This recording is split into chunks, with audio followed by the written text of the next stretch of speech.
Et on enchaîne à présent avec Enjeu patrimoine, où nous allons tenter de faire un pré-bilan de l'année qui vient de s'écouler en matière de taux de crédit immobilier. On va surtout regarder la situation actuelle au mois de décembre, justement, des crédits immobiliers et des taux d'intérêt sur ces crédits immobiliers. Mais on va également en profiter pour vous donner quelques éléments d'explication sur les grands facteurs macroéconomiques ou de contexte économique qui viennent expliquer la hausse ou la baisse de votre crédit immobilier. Pour en parler, nous avons le plaisir de recevoir Sandrine Alonier, directrice des études de Vous Financer. Bonjour Sandrine Alonier. Bonjour. Bienvenue sur ce plateau, mais également Jean-Marc Daniel, économiste et professeur émérite à l'ESCP Business School. Bonjour Jean-Marc Daniel. Bonjour. Bienvenue sur ce plateau. On va commencer avec vous, Sandrine Alonier.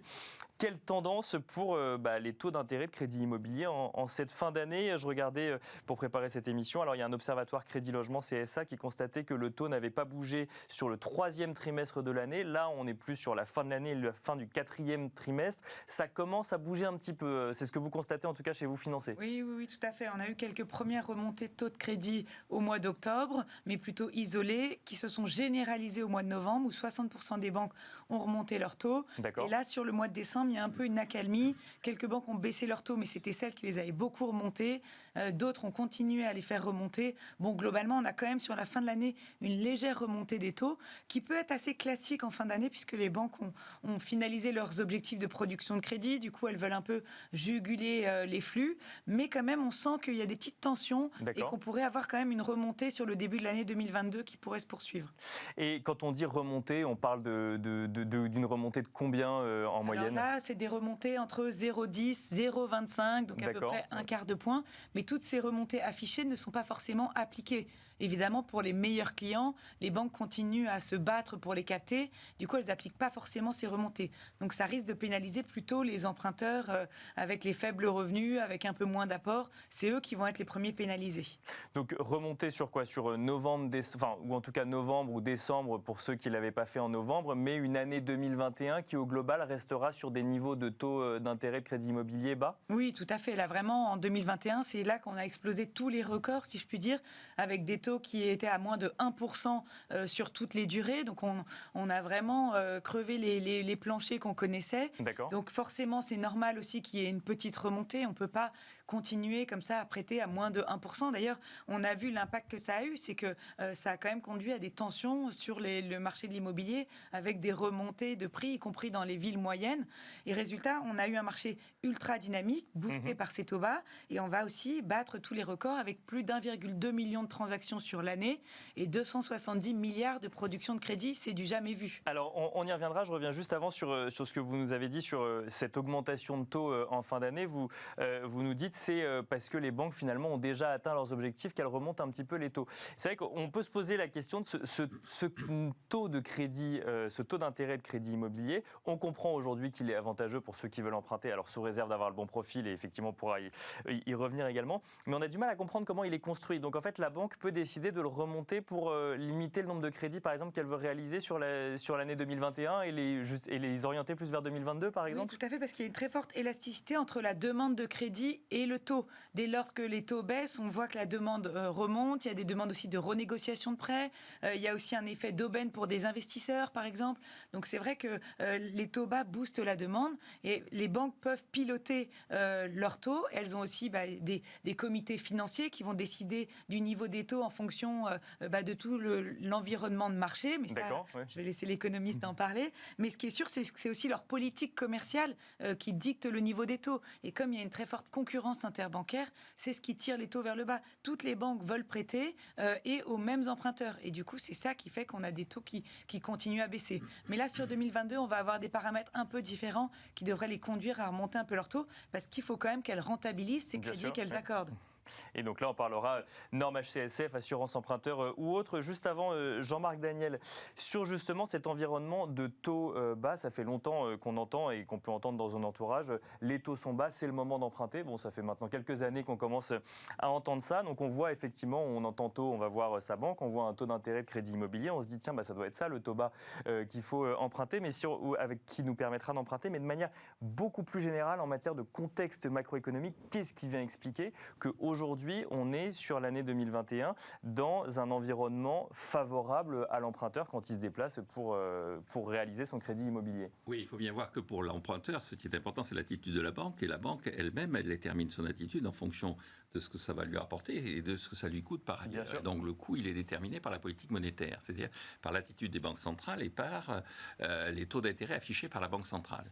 Et donc on a vécu depuis, grosso modo, 2009-2010, dans une période où les banques centrales ont baissé systématiquement les taux d'intérêt, à la fois pour permettre justement aux banques d'avoir des coûts qui soient minorés et pour permettre aux États de s'endetter à des niveaux de rémunération, de coûts, de charges de la dette relativement faibles. Or, il s'est passé cette année 2 éléments. Premièrement, un certain nombre de pays ont considéré que l'épargnant était en train de devenir la victime systématique et expiatoire de ces politiques et qu'il fallait remonter les taux. C'est le cas en Norvège, c'est le cas en Corée du Sud, c'est le cas au Mexique. Tout un tas de pays ont commencé à remonter leur taux d'intervention. Je ne parle pas des pays dans des situations un peu dramatiques comme la Turquie où les taux remontent pour des raisons qui sont des raisons de fuite des capitaux et de maintien des capitaux. Mais dans des économies qui sont des économies, encore une fois, la Norvège, la Corée du Sud, qui sont des économies en situation relativement saine, eh bien, vous avez une politique qui consiste à dire l'épargnant a été sacrifié, politique qui rebondit sur les discours de la Bundesbank, par exemple, qui dit l'épargnant allemand est en train de payer les conséquences de... Mais il est sacrifié dans un environnement de taux bas, c'est ça? C'est parce qu'il n'y a pas assez de rémunération L'épargnant, lui, le taux, c'est pas son coût, c'est sa rémunération. Bien sûr, donc là, on parle de placement, effectivement. Placement. Donc, il est obligé de se réfugier. Soit, effectivement, il achète des appartements, donc il va vers l'immobilier, soit il achète la bourse et la bourse monte, mais la partie obligation, la partie prêt rémunéré sur la base de taux d'intérêt est en train d'être effectivement totalement pénalisée. Le deuxième élément, c'est que la Banque d'Angleterre a expliqué qu'effectivement, on avait maintenu des taux très bas pour permettre aux États d'éviter la banqueroute. Bien sûr, de pouvoir emprunter plus facilement. Plus facilement. C'est-à-dire la crise grecque a montré qu'un État qui était effectivement dont la gestion était pénalisé par une dette particulièrement alourdie, était un État qui pouvait faire banqueroute. Et donc, à l'époque moderne, on s'est dit, on ne va pas revenir à des situations du XVIIIe siècle, donc on va éviter ça. Donc, on va garantir aux États que la dette publique sera rachetée, quoi qu'il arrive, par la Banque centrale. Bien sûr. Donc, les banques ne prennent aucun risque, elles achètent la dette publique, et si elles ont un doute, elles l'envoient à la Banque centrale. Et donc, la Banque centrale joue le rôle de prêteur en dernier ressort. Et à partir de ce moment-là, la Banque centrale dit, mais je peux déconnecter complètement ce que je fais pour l'État de ce que je fais pour le reste de l'activité économique. Et donc, la Banque d'Angleterre a dit, dans ces conditions, nous allons maintenir des achats de dette publique. En revanche, nous allons remonter nos taux. Et donc, on attend le moment où les taux vont remonter avec une justification ultime, c'est l'inflation, c'est le discours. C'est ce que j'allais dire. Mais alors, avant peut-être de revenir sur la BCE, la BCE peut dire la même chose aujourd'hui ? Alors la BCE peut dire la même chose, c'est-à-dire que le problème de la BCE, c'est qu'au sein de la BCE, il y a un débat entre ceux qui disent, écoutez, mais si vous affichez clairement que vous allez racheter la dette publique, quoi qu'il arrive, comme le fait la Banque d'Angleterre, comme le fait plus ou moins la Réserve fédérale, mais vous allez cautionner le Club Med, entre guillemets, c'est-à-dire les pays qui n'équilibrent pas leur compte, c'est-à-dire grosso modo l'Italie, mais encore que l'Italie maintenant avec un Premier ministre qu'à la BCE on aime bien quand même, malgré tout. On le connaît un peu, effectivement. On l'a moins dans le collimateur. En revanche, il y a un autre pays qui est très endetté, qui continue à s'endetter, qui est la France. Et donc la BCE, pour l'instant, elle est dans l'attente du résultat des élections présidentielles, de voir ce que la France va adopter comme politique budgétaire. Mais d'ores et déjà, des gens comme M. Villeroy de Galhau, qui est le gouverneur de la Banque de France, ont dit, une fois que l'élection sera passée, pour qu'on maintienne ce type de politique, c'est-à-dire rachat de la dette publique et hausse des taux d'intérêt, il faudra que l'État affiche clairement un programme de réduction du déficit budgétaire. Un mot sur l'inflation avant de refaire le lien avec le crédit immobilier, de comprendre effectivement comment ce contexte que vous venez de nous décrire a un impact directement sur la hausse ou la baisse du taux de crédit proposé par une banque à un épargnant. L'inflation, du coup, ça effectivement, les banques centrales les prennent en compte évidemment. Au niveau européen, est-ce que c'est inquiétant aujourd'hui pour une banque centrale et pour l'épargnant final ? Non, je pense que l'inflation n'est pas inquiétante en tant que telle. C'est-à-dire qu'effectivement, c'est le cœur de métier de la Banque centrale actuelle. Ça n'a pas toujours été le cas. Une banque centrale, c'est une institution qui a été créée de façon tout à fait empirique. La Banque centrale du XVIIIe siècle, elle était là pour gérer de la dette publique. La Banque centrale du XIXe siècle, elle était là pour gérer de l'or. La Banque centrale du XXe siècle pour gérer de l'inflation. Et la Banque centrale du XXIe siècle va de nouveau gérer la dette publique. Donc elle est en train de passer d'une mission à l'autre. Et pourquoi est-ce qu'elle met un certain temps? Parce qu'il faut persuader le reste de la population et l'ensemble des acteurs économiques que l'inflation a disparu. Or, on est dans une période où... On a du mal à le croire, ça, quand même. On a du mal à le croire. Les prix se sont remis à augmenter, mais il faut bien voir que l'inflation, c'est normalement, dans la définition même que donnent les banques centrales, c'est une hausse générale et durable des prix. Or, la hausse n'est pas générale, elle est essentiellement concentrée sur quelques produits et en fait l'énergie, avec cette idée que finalement c'est plutôt une bonne chose. C'est-à-dire il y a toute une partie des dirigeants qui considèrent qu'il faut faire augmenter le prix de l'énergie pour modifier les comportements des populations dans le cadre de la lutte contre le réchauffement climatique.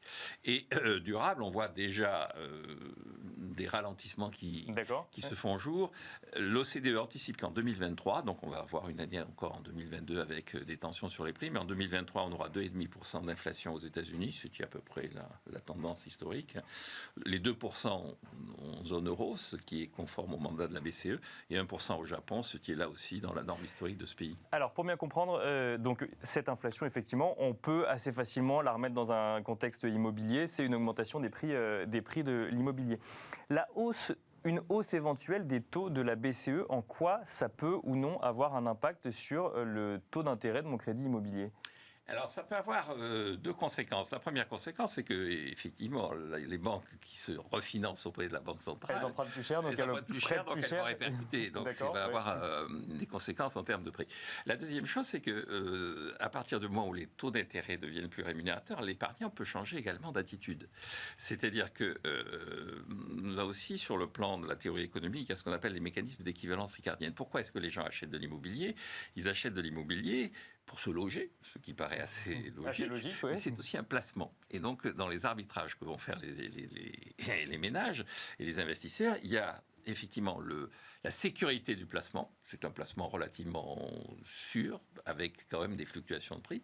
Et puis, la comparaison avec les autres placements. Si les taux d'intérêt remontent, il y a une partie des gens qui vont se porter vers des placements de nouveau de nature plus liquide que sont les placements financiers et singulièrement les obligations.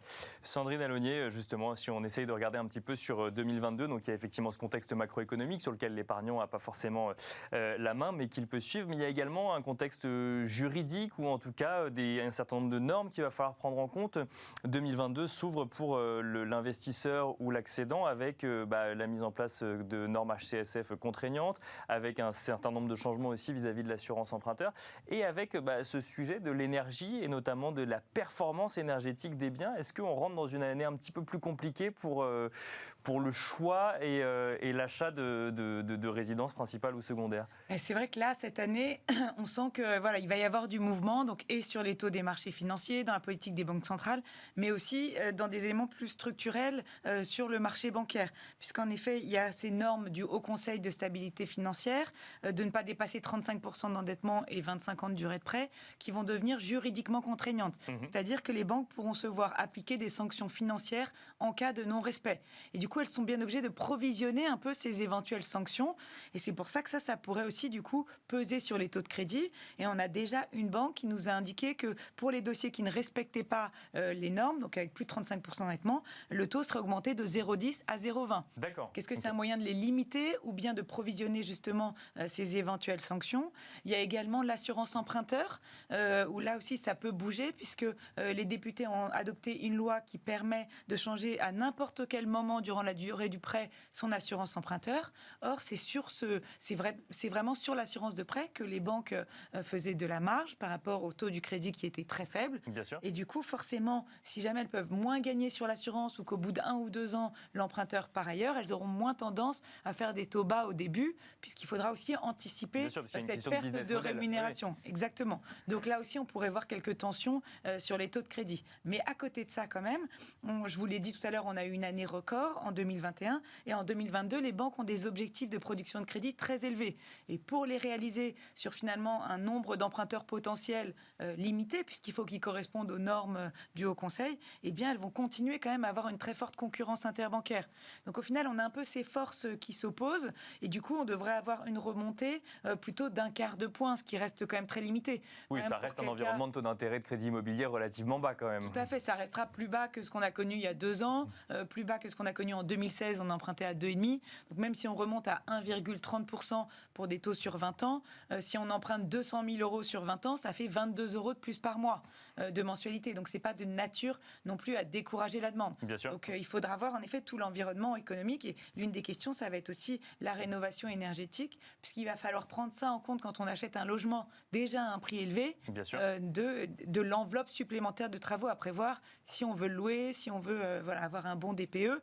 Et du coup, ça aussi, ça pourrait à l'inverse faire baisser les prix. Donc beaucoup de mouvements à attendre l'année prochaine. Beaucoup de mouvements à attendre en 2022. Vous reviendrez nous en parler en 2022 pour constater effectivement ces évolutions. Merci beaucoup Sandrine Alonier, directrice des études de Vous Financer. Merci Jean-Marc Daniel, économiste et professeur émérite à l'ESCP Business School. Et quant à nous, on se retrouve demain pour un nouveau numéro de Smart Patrimoine.